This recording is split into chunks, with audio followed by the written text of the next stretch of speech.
Dear students, welcome to the EPG Pathshala. I am Dr. Gurmeet Singh, working as a professor in the University of Delhi. Today, we are going to discuss about the module Atomic Force Microscopy, abbreviated as AFM. And in the earlier presentations, you have talked about introduction, you have learnt about the instrumentation, and in this module, we are going to talk about data analysis. This obviously comes under the paper of Surface Analytical Techniques Part 1. After completing this module, you should be able to understand the following points which will be dealing with background and introduction, roughness parameters, data collections via AFM, nano identification of thin polymer film using AFM for measurements of mechanical properties. Then obviously we'll come down to the advantages and disadvantages of this. Now, introduction and background, when we talk about, we will obviously talk about the development of AFM, which began in 1981 onwards. Researchers at IBM were able to develop scanning tunneling microscope on the basis of Russell Young's syllabus prolifier. A major advancement that obviously took place in this was in 1986 when Binning and Cote demonstrated the AFM. The first practical demonstration of the vibrating cantilever technique, obviously on the surface, in an atomic force microscope was made by Vikram Singhe in 1987 with an optical interferometer to measure the amplitude of a cantilever's vibration. Since then, AFM has contributed to groundbreaking research in investigations of DNA, proteins, and the cells in biological studies, structures and components, distribution in polymer science, mechanical properties in material sciences, and pharmaceutical sciences, of course, is equally important. AFM has made rapid strides in the scientific research and industrial field. The atomic force microscope (AFM) is one of the family of scanning probe microscope and it's widely used in biological application. The AFM uses a flexible cantilever as a type of spring to measure the force between the tip and the sample. The basic idea of an AFM is that the local attractive or repulsive force between the tip and the sample is converted into a bending or deflection of the cantilever. The cantilever is attached to some form of rigid substrate that can be held fixed, and depending whether the interaction at the tip is attractive or repulsive, the cantilever will deflect toward or away from the surface. This cantilever deflection must be detected in some way and converted into an electrical signal to produce the images.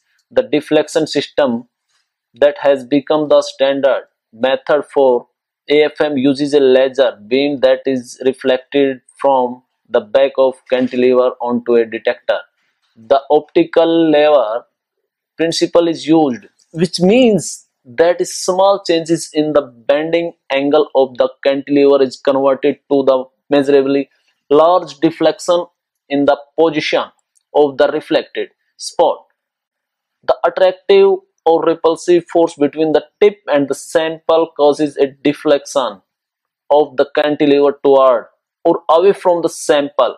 As the cantilever deflects, the angle of the reflected laser beam changes and the spot fall on the different part of the photodetector.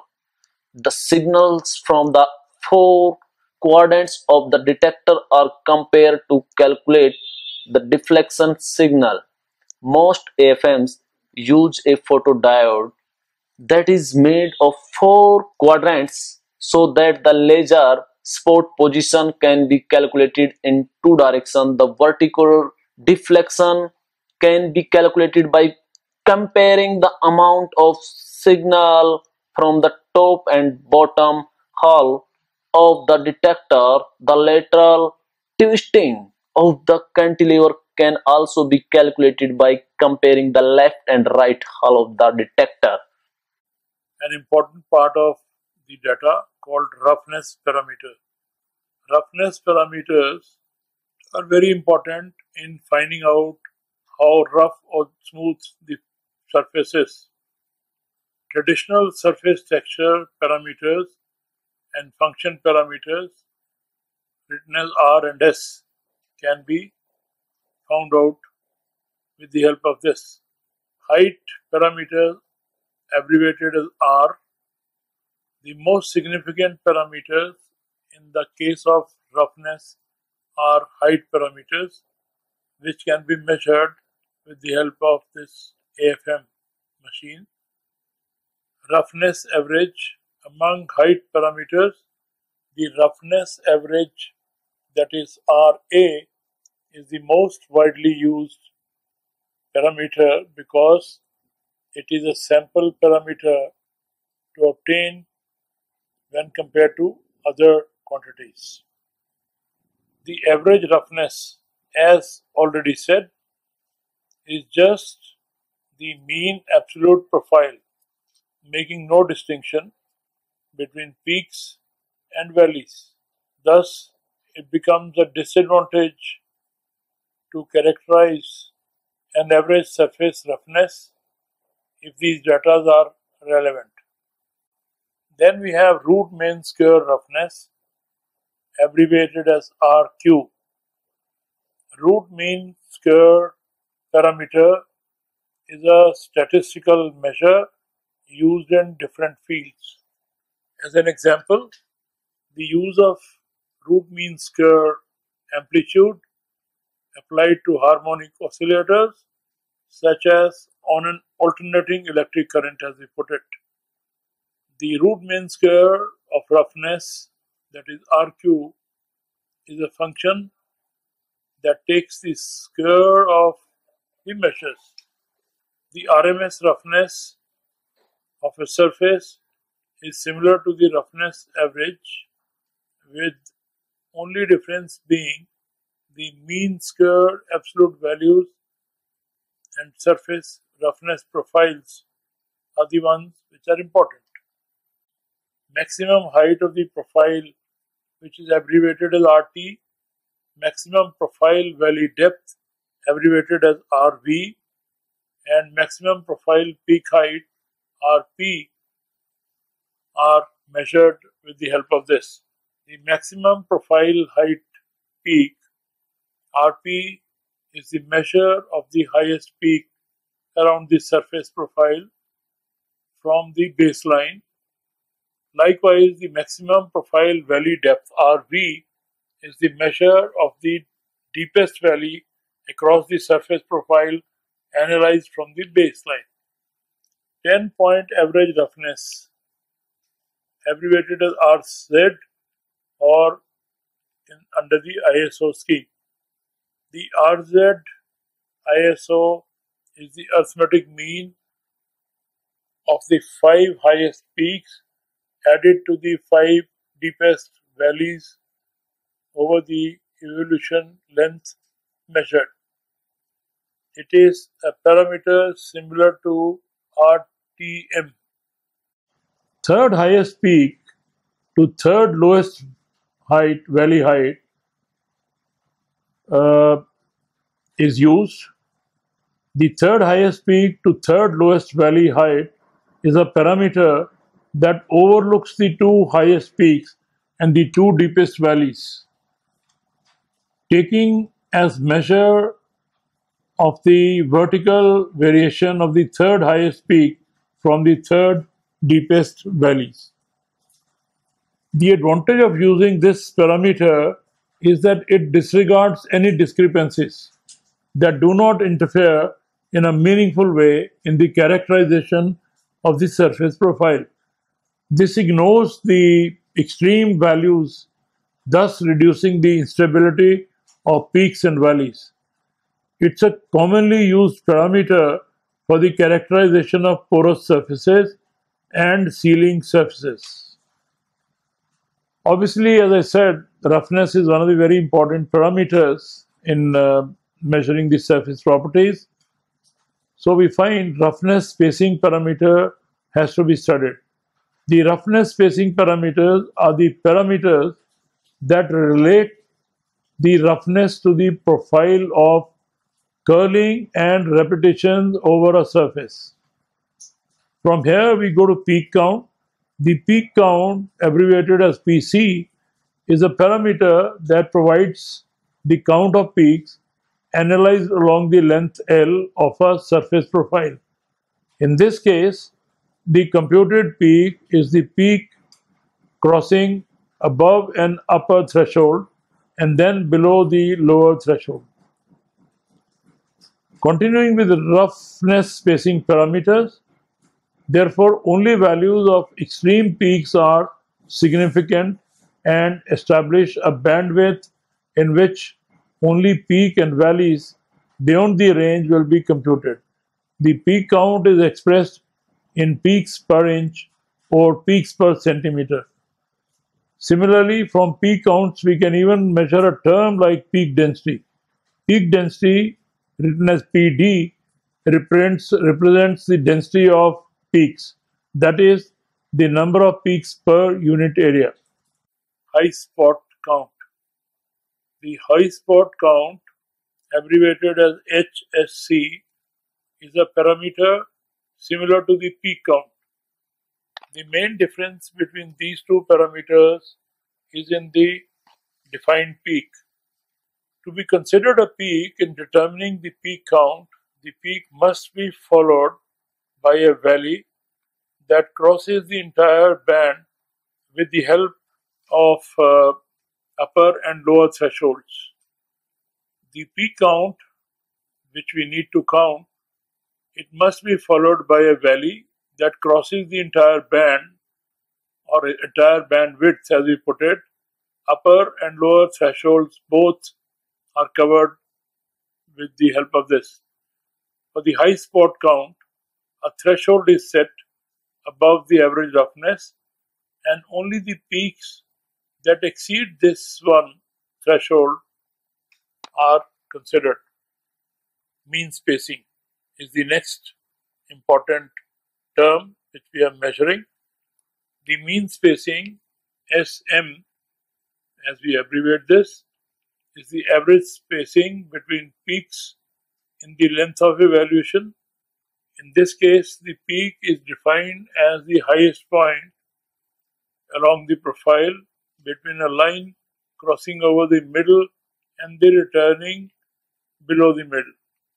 The spacing between peaks is the horizontal distance between the points where two peaks cross above the midline. Average wavelength. Average wavelength, here abbreviated as lambda A, is a parameter that relates the spacing between local peaks and the valleys weighted by their individual frequencies and amplitude. Root mean square average wavelength, or we abbreviate this as RMS average wavelength. Similar to the RQ and RA, this RMS average wavelength, Q or lambda Q as we call it, takes as reference the root mean square of the spacing between peaks and valleys weighed by their individual frequencies and amplitude. The data collection via AFM.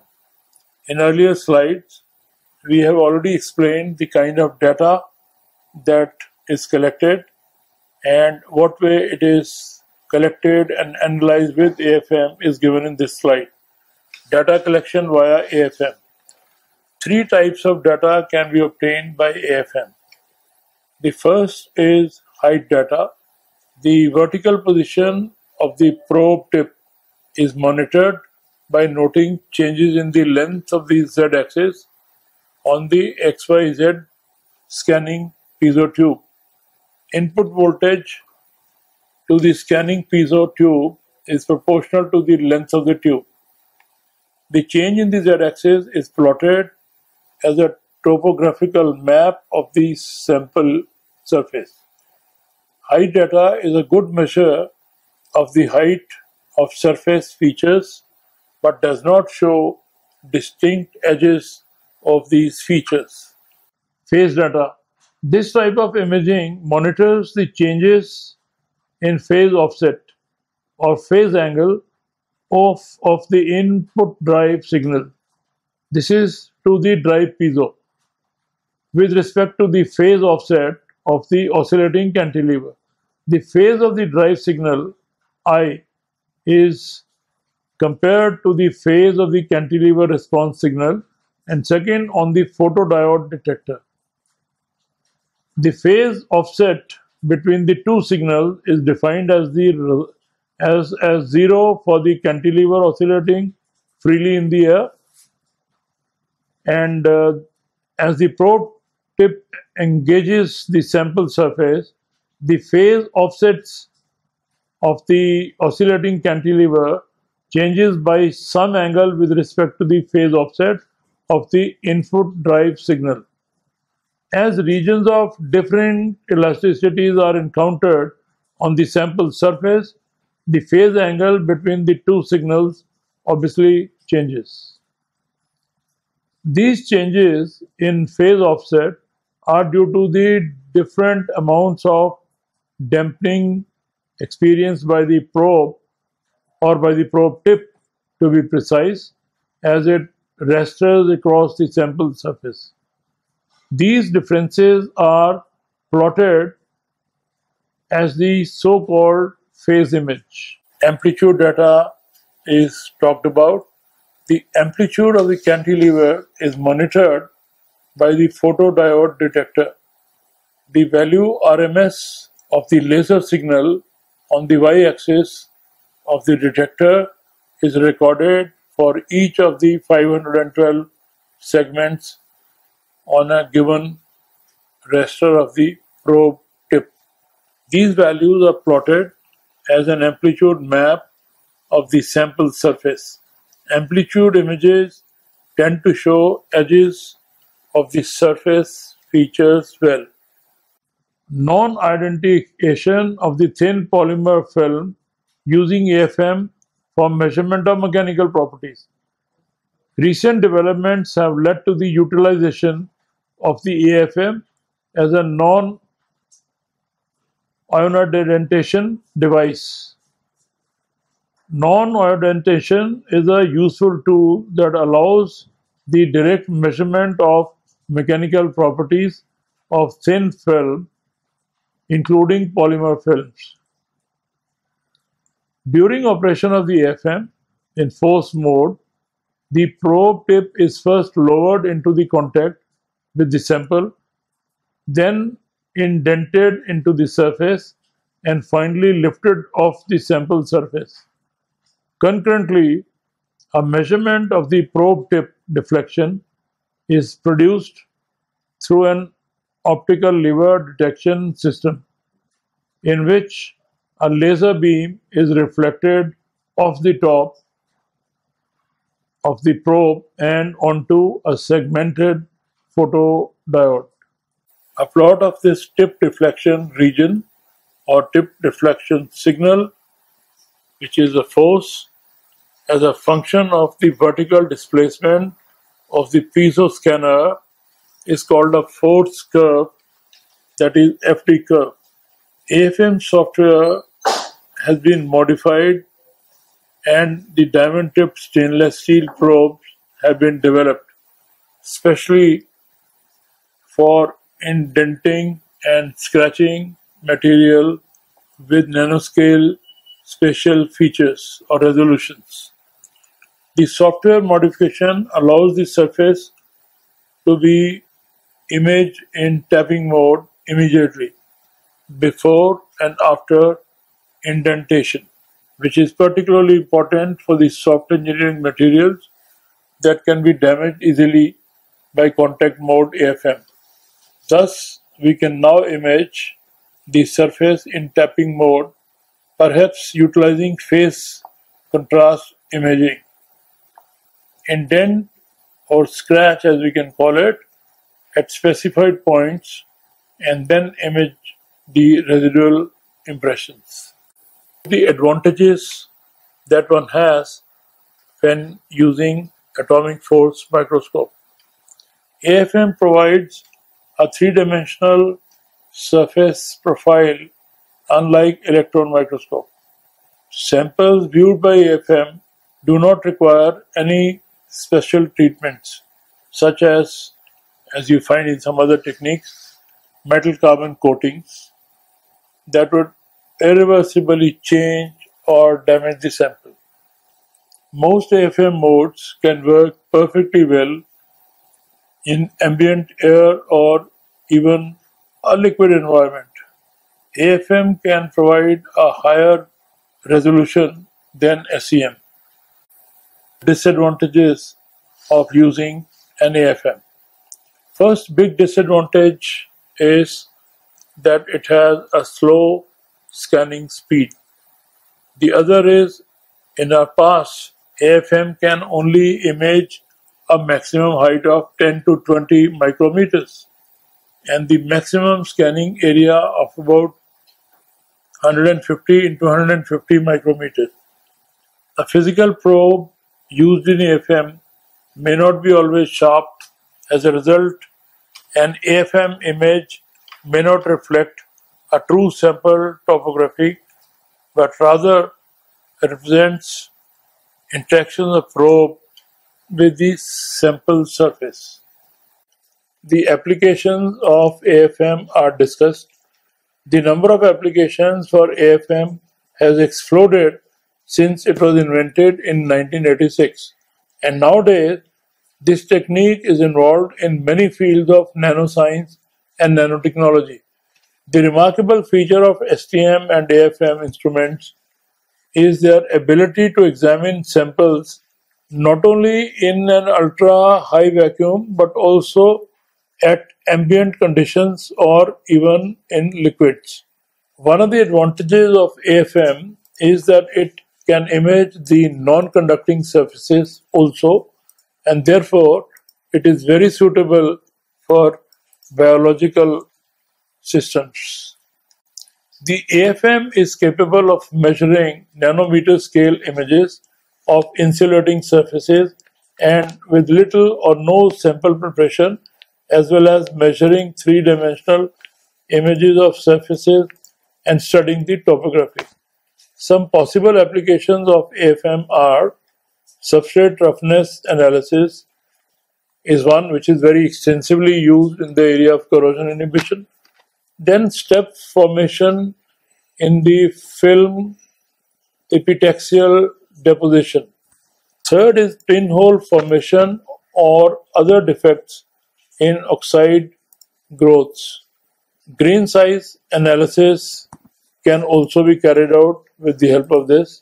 Phase mode is very sensitive to variation in material properties, including surface stiffness, elasticity, and adhesion.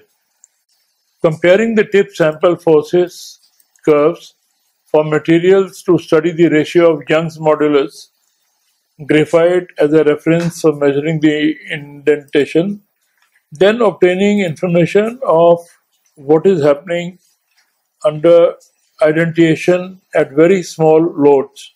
By in situ AFM analysis with changes in temperature, we can study changes in the structures. Another way of thinking about imaging mode. The imaging mode can also be thought of in terms of force between the tip and surface. Generally, when two objects are brought together, the long-range force are attractive and the force become repulsive when the objects are closer together. The longer range attractive forces are usually van der Waals forces and capillary forces, and then the repulsive interaction take over at a short range when the objects are in contact and the electron orbitals begin to overlap. The situation may be a lot more complex. However, when electrostatics and other interaction from soft samples in liquid are taken into account, broadly thought, a general curve can be drawn of the tip sample force against distance, and the different operating mode can be matched with different part of the curve. An example is shown which demonstrate the main features. The curve is a general approximation, however, and the different samples will have very different curves in practice. Negative force is attractive in this diagram and positive force is repulsive. As the tip and sample approaches from a long distance, the attractive force increases to some minimum in the curve. Approaching beyond this minimum reaches a relatively sharp upward part of the curve into repulsive regime. Why AFM is important in nanoscience, and it explains this. The ability to see extremely small particles, which are often sensitive to other destructive imaging techniques, is a huge advantage per se. Furthermore, in an AFM instrument, particles can be studied at the atomic resolution, seeing atom by atom the way they are aligned or the way they are covering the surface in environment conditions, or even immersed a liquid, which cannot be achieved with other imaging methods of comparable resolution, such as scanning or transmission electron microscopy, which in brief is written as STEM. For example, AFM can be used to study biological materials and even living organisms. Additionally, AFM instruments are very handy and efficient tools that can be easily moved to the field. They are, for the example, very useful to the inspectors for fuselage of aeroplanes. It is also used for allowing the investigations in the field of defects in the fuselage, even at micro scale, which is very useful information which otherwise one cannot detect. Another major application of AFM is discussed, and this is called from spectroscopy area. Force spectroscopy allows scientists to measure the interaction between the tip and the probe, that is cantilever, for the sample, and has allowed scientists to measure the hardness of the small material, such as the membranes of a cell. It can also be used for more refined chemical investigations, such as bond energies or van der Waals forces, or for that matter, dissolution forces. All this at a scale which material oftentimes show very odd properties compared to their macro scale properties. This is what one observes, that when you measure short term forces like bond energies, van der Waals forces, and dissolution forces, all this at a scale where material often number of times show very odd properties compared to that of microscale properties. Indeed, measurement of some of these properties used to be a challenge even in macroscale materials. Before AFM instrument was invented, let alone the nanomaterials. Interestingly, some AFM instruments with property developer cantilever tips, atomic scale tips, they are also known as, can even be used to identify individual surface atoms. Atoms can have different electronic properties due to the number and arrangement of their electrons. Therefore, the electronic interaction of these atoms with the tip will be difficult to measure. By now, you should have a good idea of the potential applications of AFM in nanoscience. The study of all these properties is essential to understand the behavior of nanoparticles not only in the environment but also in the industrial applications. AFM has allowed scientists to gain new and important knowledge about the physical chemistry of numerous nanomaterials over the years. So, having studied about AFM in terms of various coordinates, that first one was introduction that you have learned. Then we came down to the operational part about the instrumentation, and now in this module you have studied about the data analysis. So we can now summarize about what you have learned in this module.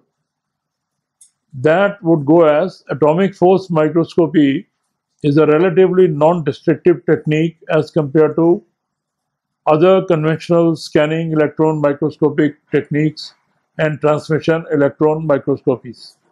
It also has an additional advantage of a three-dimensional measurement of the surface structures of polymers, or for that matter, any other material, which otherwise is not possible. The direct visualization of three-dimensional images of the polymer surfaces is helpful for understanding the effects of changes in processing conditions. The conventional surface characterization techniques obviously provide only pictorial images of these sample surfaces, whereas this particular one is able to give you a three-dimensional picture also.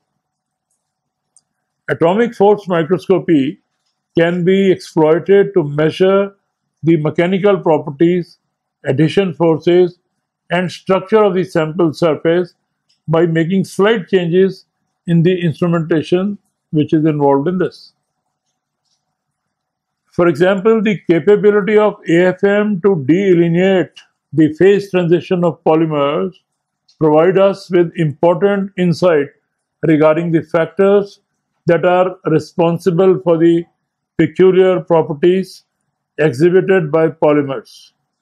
Thus, the complete characterization of a polymer surface is possible only by atomic force microscopy, and that is why this has been very widely used and has revolutionized the research in surface analysis sciences. Thank you very much.